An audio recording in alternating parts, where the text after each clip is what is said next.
Alhamdulillahilladzi arsala rasulahu bil huda wa dinil haq liyudhhirahu 'ala dini kullihi wa kafa billahi shahida. Asyhadu an la ilaha illallah wahdahu la syarika lahu wa asyhadu anna Muhammadan 'abduhu wa rasuluh alladzi la nabiyya ba'da. Wa usalli wa usallimu ala sayyidil awwalin wal akhirin nabiyina Muhammadin wa ala alihi wa ashabihi wa man ihtada bi hadihi wa sanna bi sunnatihi ila yaumiddin, amma ba'du. Bapak sekalian, alhamdulillah kita bisa kembali berjumpa untuk mengkaji ilmu warisan para ulama di kitab Tadhkiratus Sami wal Mutakallim fi Adabil Alim wal Muta'allim. Kita masih di adab seorang alim terhadap dirinya, dan pada kesempatan kali ini kita masuk ke poin yang ketujuh. As-sabi'u, yang ketujuh, an yuhafidha 'alal mandubati syar'iyyati. Hendaklah seorang alim menjaga hal-hal yang mandub secara syariat.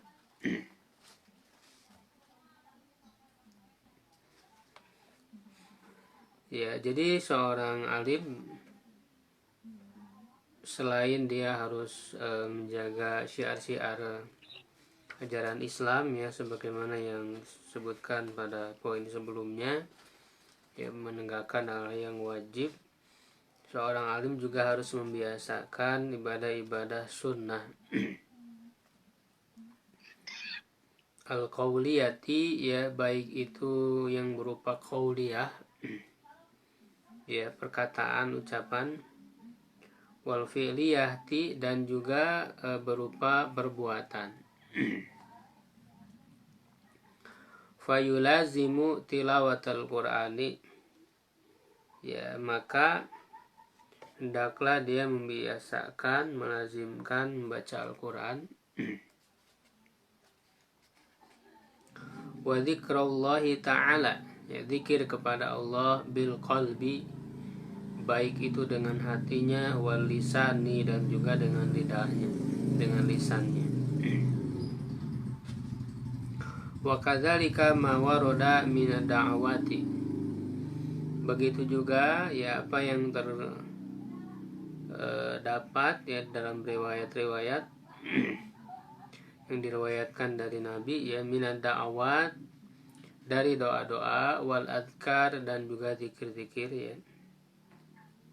Jadi hendaklah seorang alim membiasakan untuk membaca doa, yang membaca zikir-zikir kepada Allah, karena sesungguhnya ilmu itu hasil, ya, yang dilahirkan dari ilmu itu kan adalah rasa takut kepada Allah, yang menjadikan orang itu selalu ingat, ya, kepada Allah Subhanahu wa Ta'ala. Jadi ilmu itu harus mengingatkan manusia, ya, agar dia mengingat Allah, ya, selalu mengingat Allah.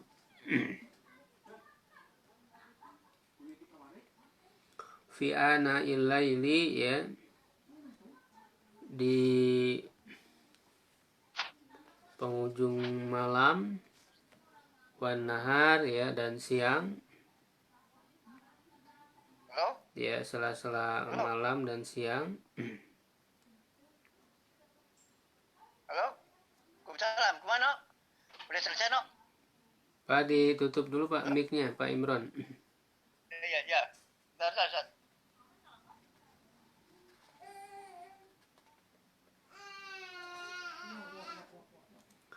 Wa min nawafilil ibadati, ya, dan juga ibadah-ibadah sunnah, minas sholat, ya, dari sholat, wasyam, dan saum, ya, wa hajjil baitil haram, ya, dan haji ke Baitullah, ya, al-Haram.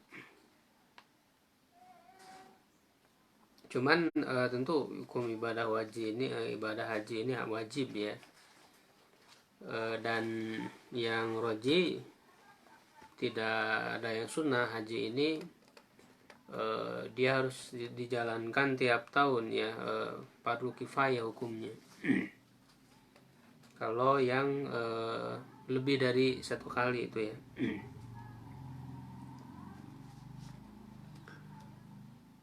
Wassalati ala Nabi sallallahu alaihi wasallam, bersolawat kepada Nabi sallallahu alaihi wasallam.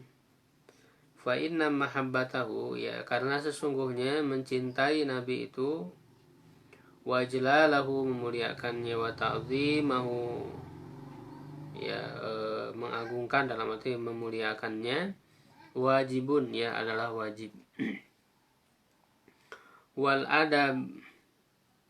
Wal adaba inda samai ismihi, dan adab ketika mendengar namanya, mendengar Nabi Muhammad SAW, wa dzikri sunnatihi, dan menyebutkan sunnahnya, matlubun, ya adalah sesuatu yang dituntut, ya wa sunnatun, dan sunnah. Ya jadi seorang alim intinya harus menjadikan ilmunya itu berpengaruh terhadap dirinya, memberikan asar ya, memberikan bekas ya di dalam dirinya, yang menghantarkan dia kepada kondisi hati yang dekat ya kepada Allah Subhanahu wa taala dengan melaksanakan ibadah-ibadah. Juga ada hubungan yang kuat, terhubung kuat kepada Nabi Shallallahu alaihi wasallam, ya hatinya terhubung kuat. Ya, jadi ketika mendengar namanya, ya itu ada semacam perasaan yang muncul ya di dalam diri seorang alim itu, ya, yang membuat dia kemudian memuliakan, tumbuh rasa cinta, rasa rindu, ya, lalu kemudian bersolawat kepadanya. Ya, jadi inilah seorang alim seharusnya yang menjadikan ilmunya itu memberikan asar di dalam dirinya. Ya, seperti halnya misalnya Imam Malik ya rahimahullah, kana Malikun radhiyallahu anhu idza dzakara an-nabiyya sallallahu alaihi wasallam. Keadaan Imam Malik ya, Imam Malik rahimahullah, Imam Malik bin Anas, seorang ulama besar ya pada zamannya, dan kita kenal sampai saat ini madhab Malik ya, di mana para ulama kaum muslimin ya di sepanjang zaman sampai sekarang ya banyak yang mengikuti jejak langkah beliau ya, khususnya di dalam ilmu fikih. Nah, Imam Malik rahimahullah itu apabila menyebut nama Nabi Shallallahu alaihi wasallam, yataghayyaru launuhu, ya, jadi warna beliau itu berubah, ya, warna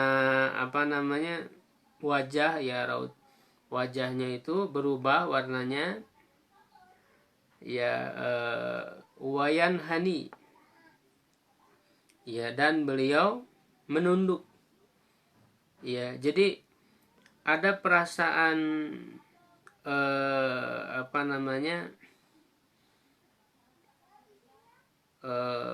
mengagungkan atau memuliakan Nabi Sallallahu Alaihi Wasallam ya, ketika mendengar namanya itu timbul perasaan ya di dalam dirinya, timbul perasaan cinta, perasaan rindu, di mana itu terlihat di dalam perubahan wajah ya Imam Malik rahimahullah ya.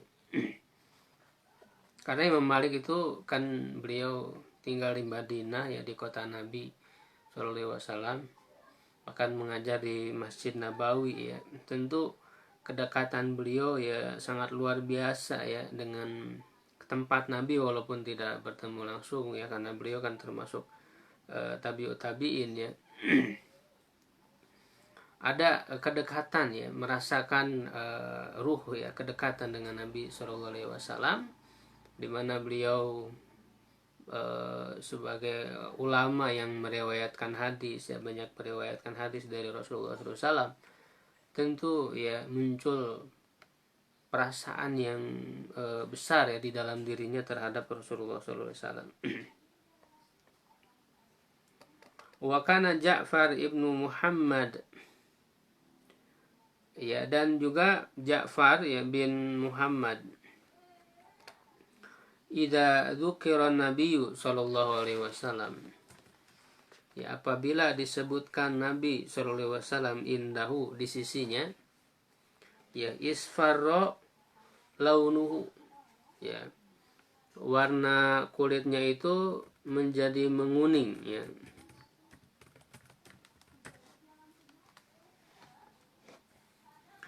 Wa kana Ibnu Qasim, dan juga keadaan Ibnu Qasim, ya,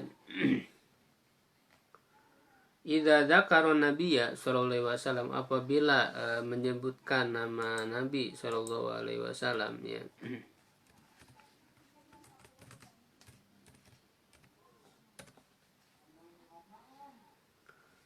yajifu lisanuhu, ya, maka menjadi kering lisannya, fihi, di dalam mulutnya, artinya terdiam, ya.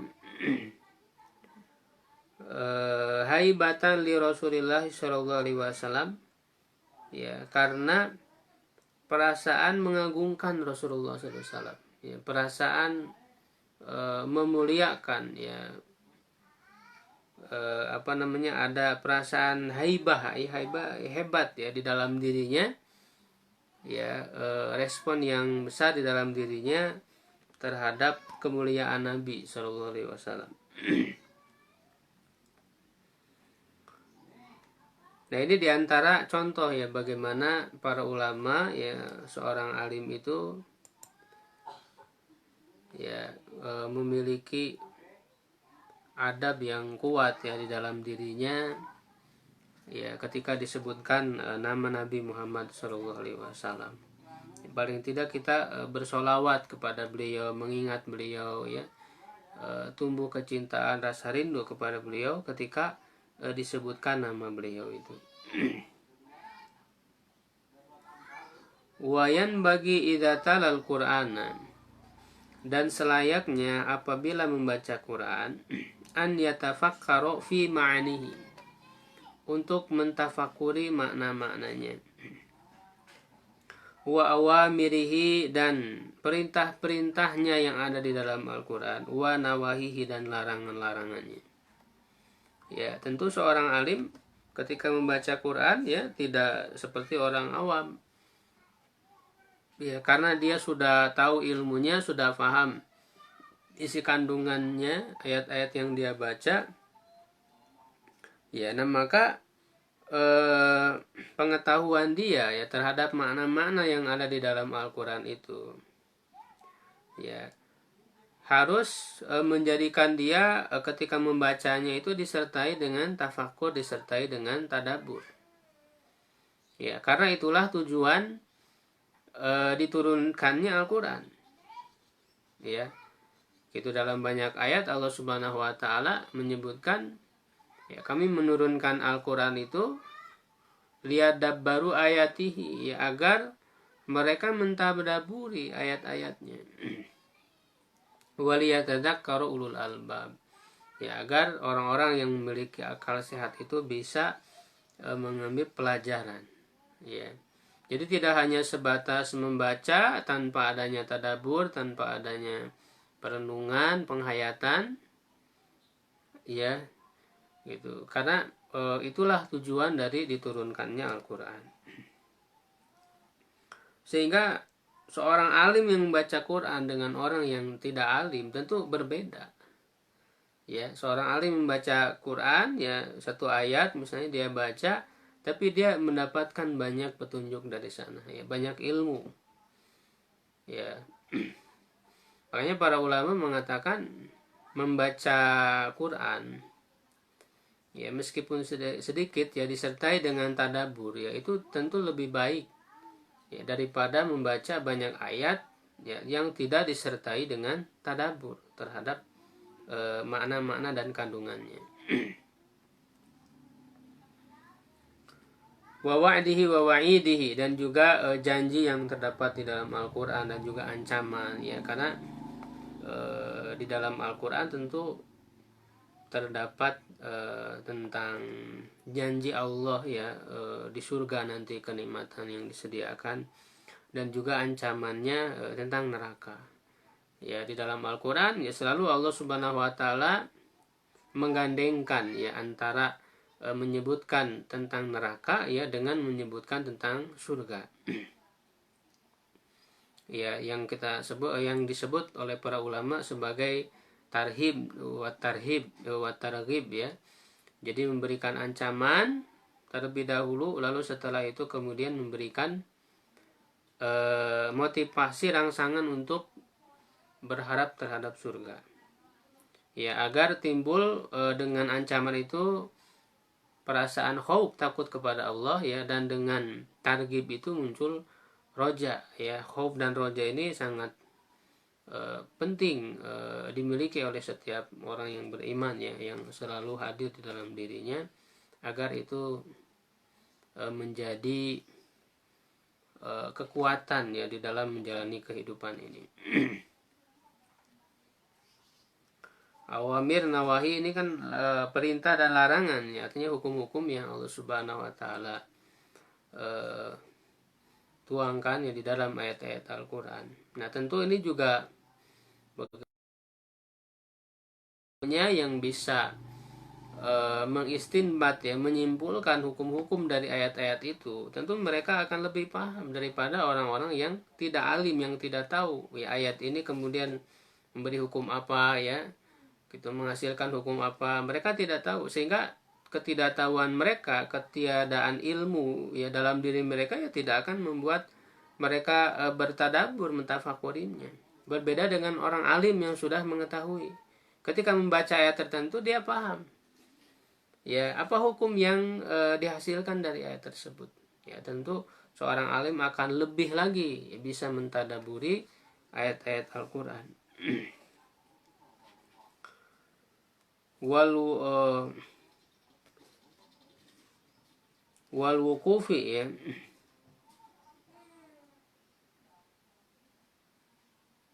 atau wal wukufu ya, karena ini atopnya ke an ya, tafakkaro ya, ini al wukufu marfu ya, karena an ya tafakkaro itu an masdariyah, dia kedudukannya sebagai fa'il ya dari yang bagi. Nah, maka ini atop ke an yatawaqafu ya, an yatafakkaro ya, al wukufu marfu, dibaca marfu. Wal wukufu inda hududihi ya, dan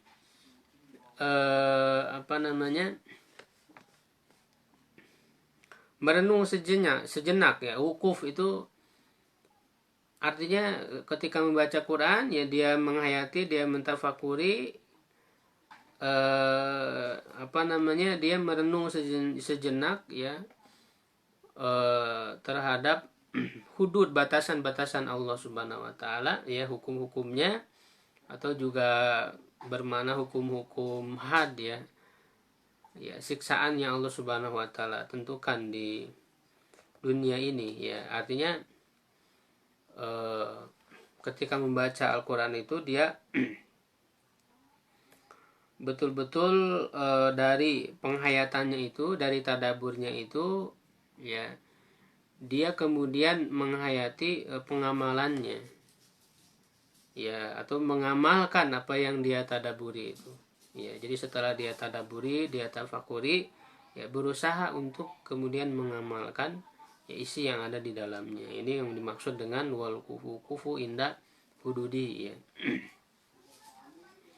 Wal yahdar min nisyani, dan hendaklah dia berhati-hati ya dari lupa ya terhadap Al-Quran ba'da hifzihi, setelah dia menghafalnya ya. Nah, jadi seorang alim ya tentu dia harus kemudian selalu membaca Al-Quran ya. Dan ini juga sebagai peringatan bagi kita yang menghafal Quran Jadi tujuan menghafal Quran itu bukan hanya sebatas untuk disetorkan ya kepada orang yang menerima setoran ya dari kita. Ya, tujuan menghafal bukan hanya sebatas hafal lalu diteskan kepada orang lain, diketahui kita sudah apa, setelah itu sudah, tidak. Tapi tujuan menghafal Quran adalah ya agar yang sudah kita hafal itu selalu kita baca setiap saat. Itu tujuannya. Ya, kalau hanya sebatas menghafal, sekali hafal lalu tes, setelah itu sudah. Ya, bukan seperti itu tujuan menghafal Quran itu. Ya, tujuan menghafal Quran adalah setelah kita hafal, bagaimana ayat yang kita hafal itu kita selalu membacanya.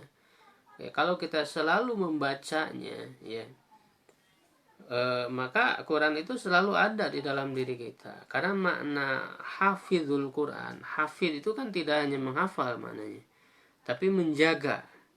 Ya, artinya orang yang menjaga Al-Quran selalu menjaga Al-Quran di dalam dirinya. Ya, baik itu dan menjaga di sini bisa ada 3 macam ya. Yaitu menjaga dari segi lafadznya, hifdzul lafzi, ya, menjaga dari segi maknanya agar selalu hadir, agar selalu pemahamannya kita sertakan ketika membaca itu hifdzul makna, dan yang ketiga hifdzul amal, ya, menjaga pengamalannya. Jadi yang dimaksud dengan hafizul Quran, seorang hafidh Quran adalah yang pertama orang yang mampu menghafal lafaz Al-Quran. Yang kedua yang menjaga lafaz-lafaznya agar selalu ada dalam dirinya. Yang kedua menjaga maknanya agar selalu hadir, selalu dia hayati ya makna dan kandungannya. Ya, dan yang ketiga menjaga pengamalannya. Itu yang disebut dengan hafizul Quran. Faqad warada fil akhbarin nabawiyah, dan sungguh telah terdapat di dalam hadis-hadis Nabi mayazuru andalika, ya, yang memperingatkan dari hal itu. Ya, maksudnya memperingatkan agar jangan melupakan ayat Quran yang sudah dihafal. Nah, ini secara tegas ya menyatakan kepada kita bahwa yang namanya menghafal Quran itu harus selalu dijaga gitu. Bukan sebatas dihafal, dites lalu selesai, tidak. Ya.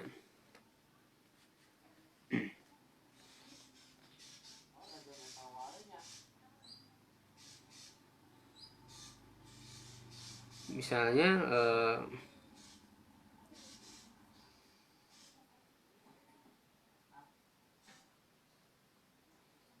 ya ada ya terdapat di antara ya hadis yang memperingatkan hal itu ya. Nah, kemudian di paragraf berikutnya beliau lebih menjelaskan lagi secara lebih rinci bagaimana menjaga hafalan Quran ini, menjaga Al-Quran ini ya. Wal aula an yakuna lahum minhu fi kulli yaumin wirdun ratibun. Dan yang lebih utama hendaklah ya seorang alim itu memiliki wirid ya, wirid yang rutin, ratib yang rutin, wirid yang rutin setiap hari, la yukhillu bihi, yang dia tidak tinggalkan, yang dalam setiap harinya itu tidak kosong dari wirid tersebut. Ya, artinya Al-Quran ini, Al-Quran yang sudah kita hafal itu dijadikan wirid. Jadi tujuan dari menghafal Quran, setelah kita hafal ayat-ayat Quran itu, kita jadikan sebagai wirid harian yang selalu kita baca. Fa'in guliba alaihi yaumun wa yaumun, ya, kalau dia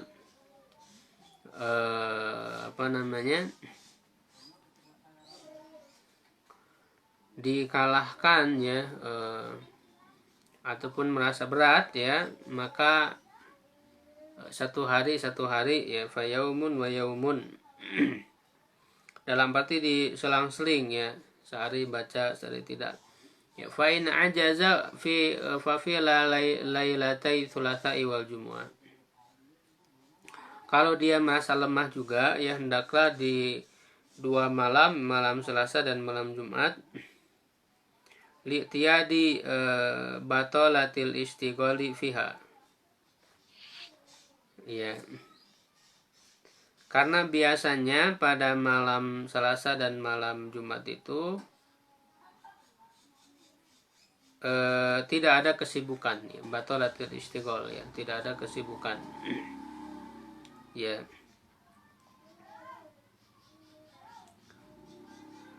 Nah, ini tentu sesuai dengan kondisi ya pada zaman penulis ya. Jadi intinya seorang alim ya itu harus memiliki wirid harian ya, jangan sampai dalam satu hari itu tidak ada bacaan Quran ya, tentu disesuaikan dengan kemampuan ya, berapapun yang bisa kita baca. Dan ya misalnya ada program one day one juz gitu, sehari satu juz ya, sehingga dalam satu bulan ya bisa kita khatamkan ya. Dan ataupun beliau menyebutkan ya, wa qiraatul Qur'ani fi kulli sab'ati ayyamin wirdun hasanun. Dan membaca Al-Qur'an di setiap 7 hari yaitu adalah wirid yang bagus ya. Dan ini diriwayatkan merupakan kebiasaan para salafus saleh. Bahkan dalam hadis juga Rasul ya, para sahabat juga melakukannya. Wa waroda fil hadis, dan juga terdapat di dalam hadis. Ya, sebagaimana di dalam riwayat Imam Bukhari ya, Muslim, dari hadis Abdullah bin Amr ya, Rasul menyuruh kepada Amr bin As, ya, faqra'uhu fi sab'in wa la tazid ala dzalik. Bacalah Al-Quran itu dalam 7 hari ya, jadi dalam 7 hari khatam Al-Quran, dan jangan menambah dari itu ya. Maksudnya alasannya jangan sampai kita terburu-buru membaca Quran tanpa ada penghayatan kayak seperti itu yang tadi saya sebutkan. Jadi tetap kita membaca Quran ya, tapi jangan sampai kehilangan tadabur ya pada saat kita membaca itu ya. Dalam bacaan kita tetap diusahakan ada penghayatan terhadap maknanya ya, tadabur terhadap kandungan-kandungannya, sehingga Rasul melarang jangan juga terlalu cepat ya, yang membuat orang itu tidak menyadari apa yang dia baca dalam Al-Quran itu. Tapi larangan tersebut tidak mutlak ya. Kalau misalnya seseorang mampu membaca ya lebih cepat dari 7 hari ya, itu boleh-boleh saja ya, dengan syarat dia membacanya tetap harus tartil ya, harus kalau memang dia seorang alim ya harus bisa sambil menghayati maknanya ya, seperti yang dilakukan oleh sahabat-sahabat, oleh salafus saleh ya. Misalnya Imam Syafi'i rahimahullah itu kan beliau biasa mengkhatamkan dalam 3 hari ya. Jadi satu hari 10 juz beliau membaca itu. Ya, misalnya ada kisah ya, Imam Syafi'i itu pernah ditanya oleh seorang ya, bagaimana kehujahan tentang sunnah. Maka beliau tidak langsung menjawab ya, karena para ulama itu juga mereka sangat takut ya berbicara tanpa ilmu, menjawab suatu pertanyaan yang dia tidak ketahui ilmunya. Maka dia minta waktu 3 hari terlebih dahulu untuk menjawabnya ya. Mengapa dia meminta waktu 3 hari? Karena dalam 3 hari itulah dia akan menghatamkan Quran dulu, untuk mencari jawabannya di Quran tentang kehujahan sunnah itu. Nah, setelah 3 hari barulah kemudian Imam Syafi'i menemukan jawabannya ya kan, wa ma atakumur rasulu fakhuduhu wa manahakum anhu fantahu ya, sebagai jawaban ya dari pertanyaan tersebut. Ya, atau bahkan dikenal ya riwayat Utsman bin Affan radhiyallahu anhu itu menghatamkan Al-Quran dalam 1 rakaat dalam satu rakaat sholat. Sejak ba'da isya ya beliau melakukan sholat sampai menjelang subuh ya, itu beliau menghatamkan Al-Quran 30 juz ya dalam satu rakaat. Ya, jadi kalau seorang mampu membacanya dengan tartil ya, membacanya tidak terlepas dari tadabur ya silahkan. Ya, wa amila bi Ahmad bin Hanbal. Imam Ahmad bin Hanbal juga mengamalkan 7 hari ya menghatamkan Al-Quran ini. Wa yuqal, dan dikatakan man qara al-Qur'ana fi kulli sab'ati ayamin. Siapa yang membaca Al-Quran dalam setiap 7 hari, lam yansahu qattu, dia tidak akan lupa sama sekali terhadap Al-Quran itu. Ya, nah makanya ini diantara tujuan kita menghafal Quran agar bisa Quran itu dijadikan sebagai wirid harian. Dan wirid yang paling bagus ya berdasarkan ini adalah menghatamkan di setiap 7 hari. Ya, berarti seharinya itu sekitar 5 juz ya, sekitar 5 juz. Ada yang kurang juga ya dari 5 juz. 7 hari itu ya. Dan para ulama sudah membuat rumus. Bahkan ada juga dalam hadis ya disebutkan. Jadi 7 hari itu disebutkan dalam riwayat yang pertama adalah salasun ya, sab'un, tis'un, ahada asyar ya, atau ihda asyroh, kemudian salasa asyroh,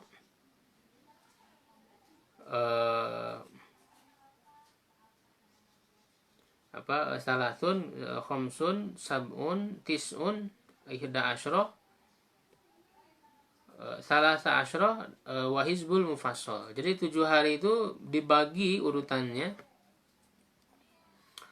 Hari pertama adalah salasun, artinya 3 surat. 3 surat di luar Al-Fatihah. Al-Baqarah, ya, Al-Imran, An-Nisa ya. Itu hari pertama itu. Hari kedua ini berurutan bilangan ganjil. Jadi hari pertama 3 surat, hari kedua 5, hari ketiga 7, hari keempat 9, hari kelima 11, hari keenam 13, ya, dan hari ketujuhnya itu Hizbul Mufassal ya. Nah, para ulama membuat singkatan yang bagus ya dari menghatamkan Al-Quran dalam 7 hari ini dengan singkatan Fami Bisyaukin. Fami Bisyaukin itu kan maknanya ya, kalau secara makna itu Fami, mulut saya, Bisyaukin, selalu ada dalam kerinduan.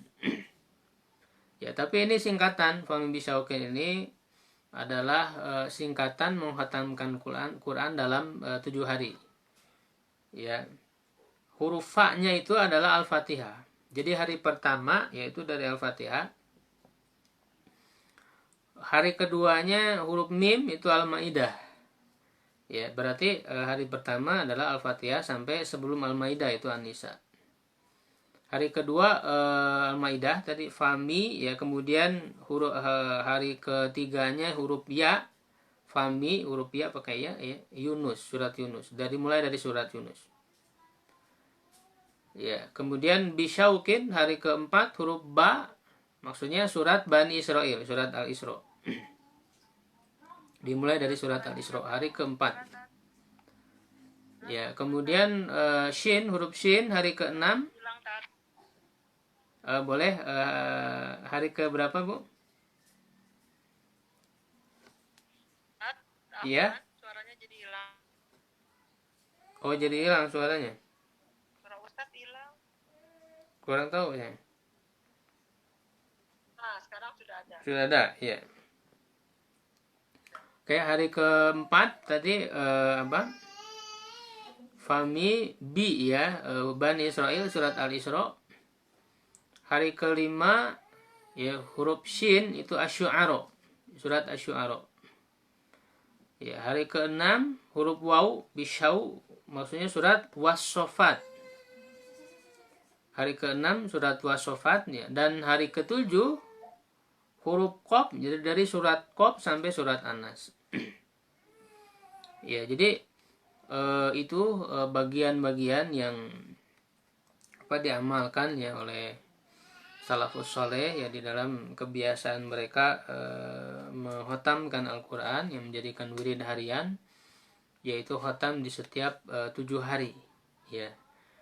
Ya, dan ini adalah wirid yang sangat bagus sekali ya, sehingga tujuan terbesar bagi seorang penghafal Quran itu bagaimana dia bisa mengamalkan ini, bisa mengamalkan fahmi bisyaukin ini. Begitu. Jadi sebetulnya seorang yang hafid Quran itu belum bisa disebut hafid Quran kalau hanya sebatas menyetorkan selesai 30 juz misalnya, tapi belum menjadikan wirid harian ya gitu. Jadi itu menjadi adab seorang alim ya, yang ke-7 ya. Nah, kita lanjutkan yang ke-8. As-saminu ya, yang ke-8, muamalatun nas, bergaul dengan manusia bimakarimil akhlak ya, dengan akhlak-akhlak yang mulia, min talaqatil wajhi ya, dengan wajah yang manis, wa ifsya'is salam ya, menyebarkan salam, wa it'amit ta'am ya, memberi makanan, wa kadhimil ghaid ya, beliau di sini menyebutkan cukup banyak akhlak-akhlak mulia ya, yang tentu kita sudah tahu, sudah paham maknanya bagaimana ya, tinggal kita amalkan saja sebetulnya. Menahan amarah ya, wa kadhimil ghaid wa kafil adza anin nas ya, menahan mengganggu ya orang lain, menahan diri dari mengganggu orang lain yang memadaratkan orang lain. Wa ihtimalihi minhum, dan juga bersabar ya ketika mendapat gangguan dari mereka ya, mendapat gangguan dari orang lain. Wal isar, dan berbuat isar ya, mendahulukan orang lain dalam hal keduniaan ya, isar itu. Wa tarkil istisari, dan meninggalkan untuk ingin diutamakan daripada yang lain. Ya, ini kebalikan dari isar tentu. Kalau orang berbuat isar ya tidak mungkin dia istisar, ingin lebih didulukan dalam hal keduniaan ya. Bahkan kalau orang yang istisar itu ya, dia berebut ya tentang hal-hal duniawi ini. Ketika ada bantuan misalnya di zaman sulit seperti ini, ada sembako dibagi ya, dia ingin lebih dulu ya, berebut ya. Nah, ini istisar namanya. Nah, sedangkan akhlak mulia itu adalah isar ya, itu sebagaimana oleh Allah Subhanahu wa taala ya dalam Al-Qur'an disebutkan ya, memuji orang-orang muslim, para sahabat pada saat itu, orang Ansor ya, yang membantu muhajirin, orang-orang muhajirin, walladzina tabawwa'ud dar wal imana min qablihim yuhibbuna man hajara ilaihim wa la yajiduna fi sudurihim hajatan mimma utu wa yu'thiruna ala anfusihim walau kana bihim khasasah. Jadi orang-orang Ansor itu, walladzina tabawwa'ud dar wal imana min qablihim, dan orang-orang yang telah menempati kota Madinah, maksudnya lebih dulu menempati Madinah, dan juga lebih dulu mereka telah beriman sebelum kedatangan orang-orang muhajirin itu. Mereka itu mencintai orang-orang yang hijrah kepada mereka dan tidak mendapati ya keinginan dari mereka untuk mengambil keuntungan duniawi, walayajuna fi sudirim hajatan ya. Dan mereka wayu'thiruna, ini isar ya. Isar ini dalam ayat ini ya, surat Al-Hujurat ya, kalau tidak salah ya, atau surat Al-Hasyr ya, surat Al-Hasyr ayat berapa itu? 9 atau 10 ya, ini bisa dibuka. Dan mereka berbuat itsar, lebih mendahulukan, memprioritaskan orang lain ya atas diri mereka sendiri, walaupun mereka dalam keadaan butuh. Sesungguhnya mereka juga butuh gitu. Tapi lebih mendahulukan orang lain. Ya, itu ayat ini banyak sekali sababun nuzul yang disebutkan oleh para ulama. Salah satu contoh misalnya ketika seorang Ansor dia hanya tinggal memiliki satu jatah makanan dan itu pun untuk anaknya, dan sedangkan mereka sebenarnya belum makan. Ada orang muhajirin yang kelaparan, ya, yang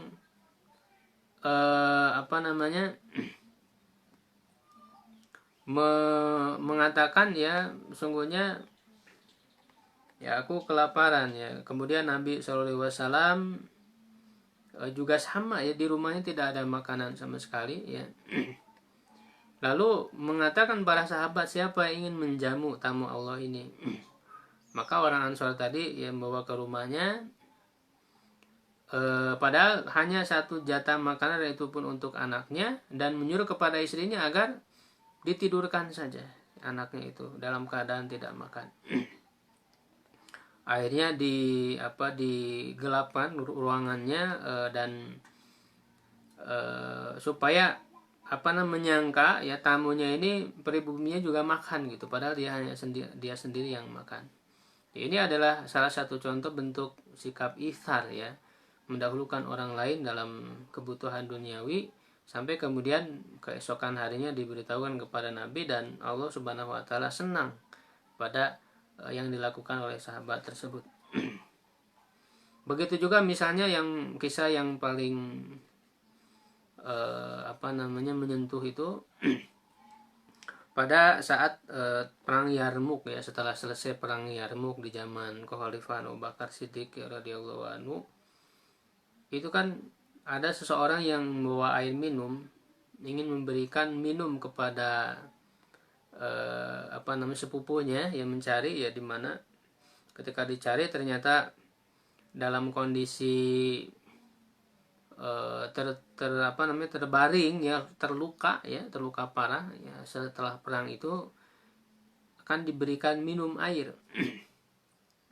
Tapi kemudian pada saat mau meminum itu terdengar suara jeritan dari yang lain, dari sebelahnya yang meminta air ya. Lalu kemudian orang tersebut ya tidak mau minum itu, tapi menyuruh, berisyarat, karena sudah tidak bisa bicara, berisyarat agar diberikan kepada orang tersebut, dan dia tidak mau minum ya. Maka dibawalah air itu ya kepada orang yang menjadi tadi. Nah, ketika sampai akan diminum oleh orang tersebut, tiba-tiba terdengar lagi ya orang yang ketiga yang menjerit kehausan ya. Maka orang tersebut membawa air itu ya, orang yang kedua tadi tidak mau meminum ya, berisyarat untuk diberikan kepada orang tersebut ya. Dibawalah air itu pada orang yang ketiga ya. Ketika sampai ternyata orang yang ketiga itu sudah meninggal. Dan dibawa lagi air ini ke orang yang pertama ya, ternyata juga sudah meninggal. Dan dibawa kepada orang yang kedua juga sudah meninggal. Jadi ini adalah contoh dalam itsar ya, betul-betul walaupun mereka pada saat kondisi sakaratul maut sekalipun ya, tetap mereka lebih mendahulukan saudaranya di saat sangat membutuhkan tersebut ya, daripada dirinya sendiri. Nah, ini sikap itsar ini ya. Wal insopi wa tarkil istinsob, bersikap adil,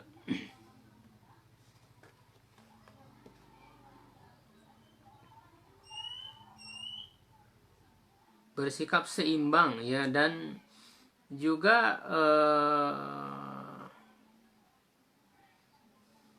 meninggalkan untuk meminta disikapi secara adil.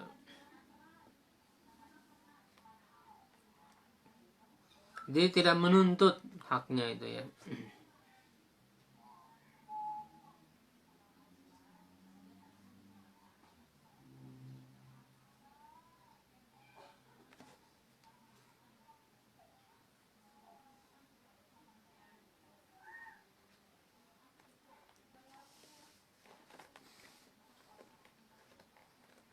ya.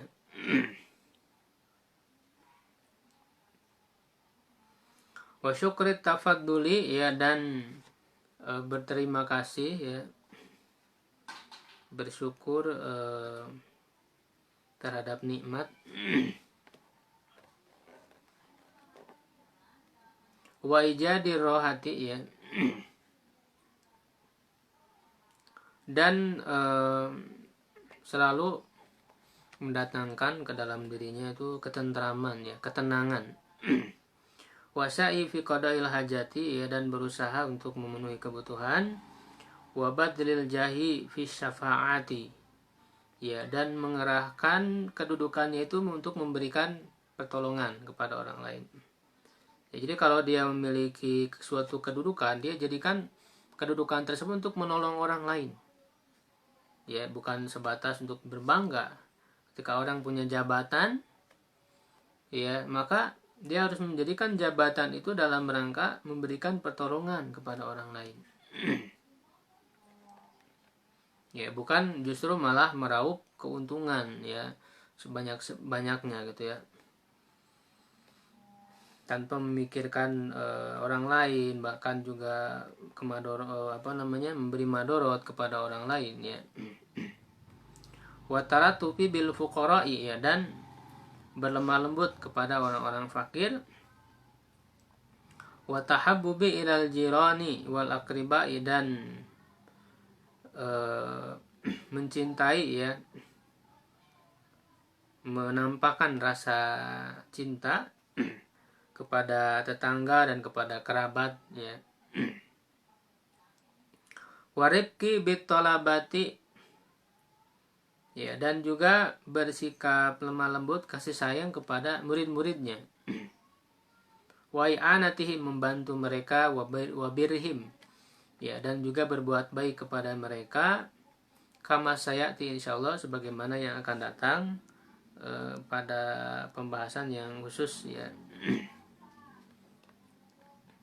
Wa idza ra'a man la yuqimu sholatahu, dan apabila dia melihat orang yang tidak mendirikan sholatnya, au toharotahu, atau toharohnya, au syai'an minal wajibati, atau apapun, ya, sesuatu apapun dari kewajiban-kewajiban, ya, kewajiban-kewajibannya, arsyadahu bitalattufin warifkin, hendaklah dia membimbingnya dengan lemah lembut, ya, dan kasih sayang.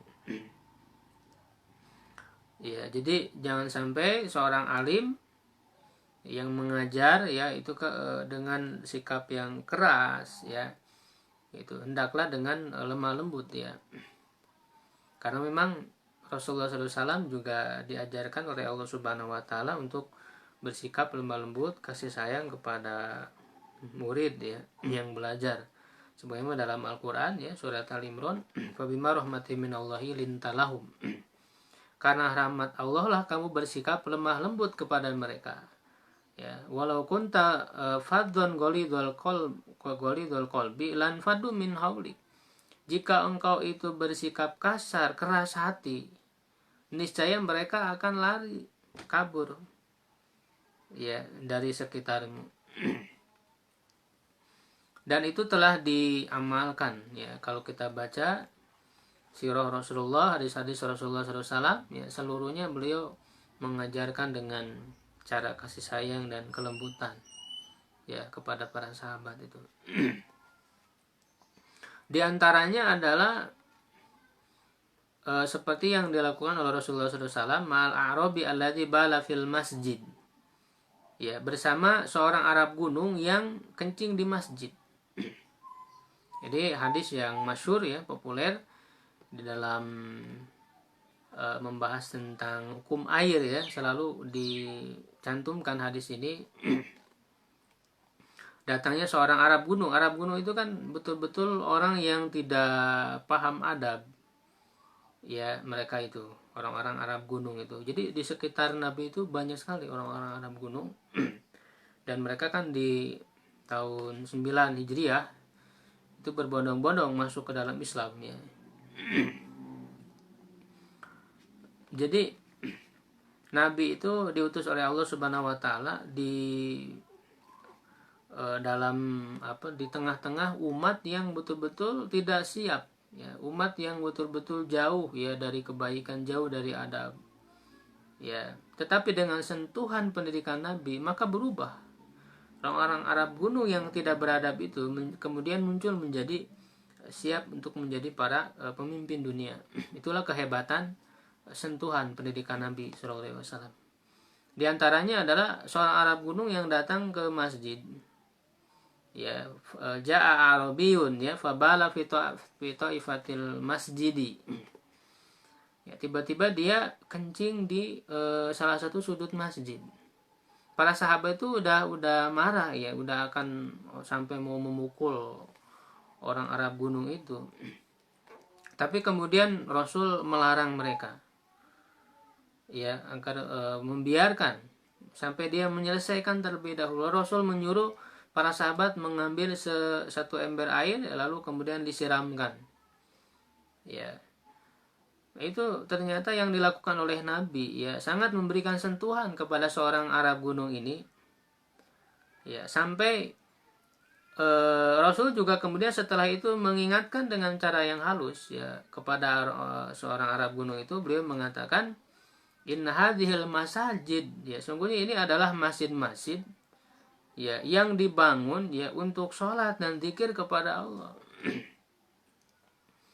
Ya, dan orang Arab itu berpikir, oh berarti tidak ada untuk buang hajat seperti itu, untuk kencing, ya. Jadi ini adalah tempat untuk zikir, ya, kepada Allah.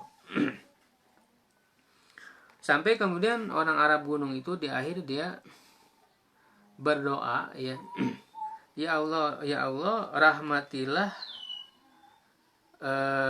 aku dan dia, dan jangan rahmati yang lain, gitu, kata orang Arab gunung itu. Ya, jadi saking dia kemudian merasa, ya, ada kasih sayang, kelembutan dari Rasulullah SAW terhadap dia itu, sampai dia berdoa agar Allah memberikan rahmat hanya kepada dia dan Rasulullah saja. Ya, tapi kata Rasulullah SAW, jangan engkau menyempitkan sesuatu yang luas, ya. Jadi rahmat Allah itu luas, ya. Nah, itulah diantara contoh bagaimana Rasulullah SAW itu bersikap kasih sayang, ya, dan lemah lembut kepada para sahabat, kepada murid, dan inilah menjadi adab seorang alim, ya, bersikap kepada siapapun yang belajar, ya, kepadanya. Wa ma'a Muawiyah bin al-Hakam, dan juga bersama dengan Muawiyah bin al-Hakam, lamma takallama fi shalah, ketika dia berbicara dalam sholat, ya, itu. Jadi ini kan tentu misalnya kalau kita, ya, kita akan marah, ya, ketika orang ketika sholat malah berbicara gitu, malah ngobrol. Nah, Rasulullah SAW bersikap lemah lembut kepadanya, memberikan pengajaran, ya, dengan cara yang lemah lembut, dengan cara yang halus, ya, tidak kemudian kasar, ya. Ya, dalam hadis disebutkan, ya, beliau mengatakan, inna hadhihi sholat la yasluhu fiha syai'un min kalamin nasi. Sesungguhnya sholat ini tidak layak, ya, di dalamnya itu ada perkataan, ya, dari perkataan manusia. Innama huwa tasbih wa takbir wa qiraatul Quran. Sholat itu berisi tasbih, takbir, ya, bacaan Al-Quran. Tidak boleh berbicara, sehingga tentu ini menjadi dalil orang yang bicara dalam sholat itu menjadi batal sholatnya. Ya, jadi kalau kita baca hadis-hadis Nabi SAW, seluruhnya akan mencerminkan ini, bagaimana pengajaran Nabi SAW kepada para sahabatnya itu, ya, dengan kasih sayang dan kelemah lembutan. Hampir seluruh hadis yang kita baca, ya, ada nuansa yang seperti itu, ya.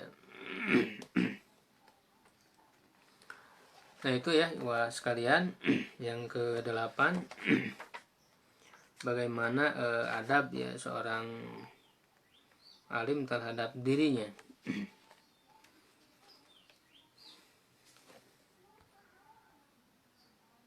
Sampai situ dulu mungkin, ya, kalau ada yang ditanyakan boleh.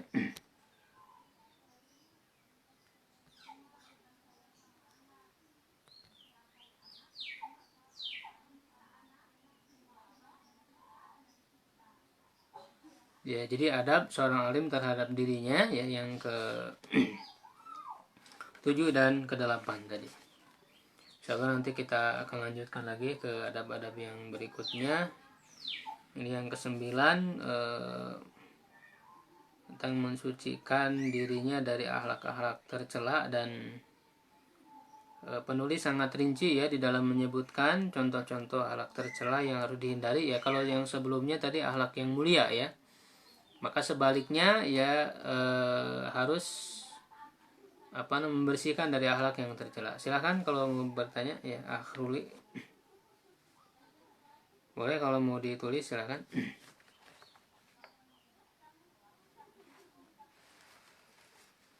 Ja'far bin Muhammad itu maksudnya adalah Ja'far As-Shadiq ya. Ja'far As-Shadiq, Ja'far bin Muhammad itu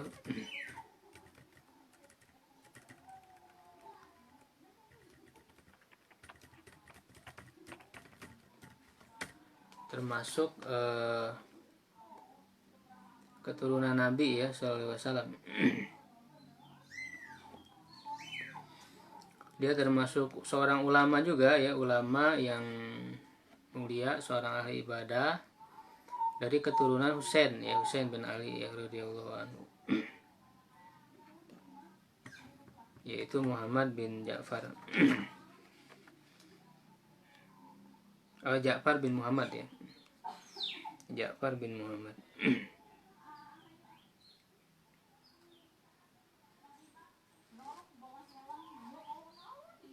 Ya, apa tadi?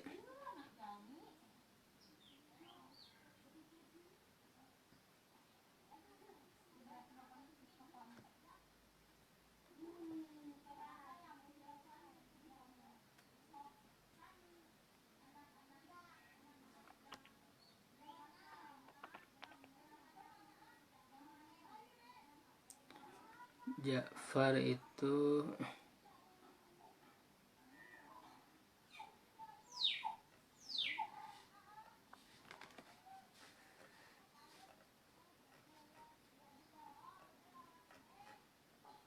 wallahu alam ya. Dia bertemu dengan Imam Malik.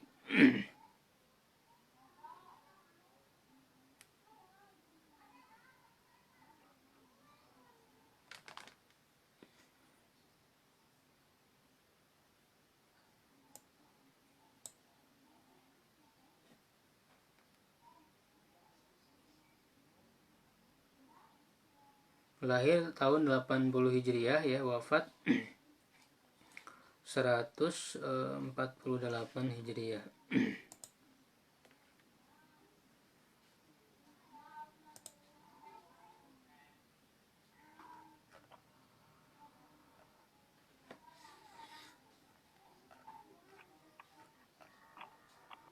Ya, nanti bisa dicari lagi ya, diteliti lagi. Wallahu alam apakah termasuk muridnya atau bukan ya. Yang jelas adalah dia seorang ulama yang ya juga dikenal sebagai seorang ulama ya, dan ahli ibadah juga ya, keturunan dari Ali bin Abi Thalib.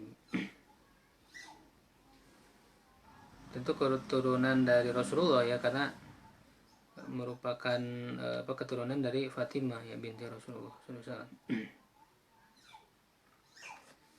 Ya, ikhwas sekalian, demikian ya untuk bahasan pada kesempatan kali ini, mudah-mudahan bermanfaat.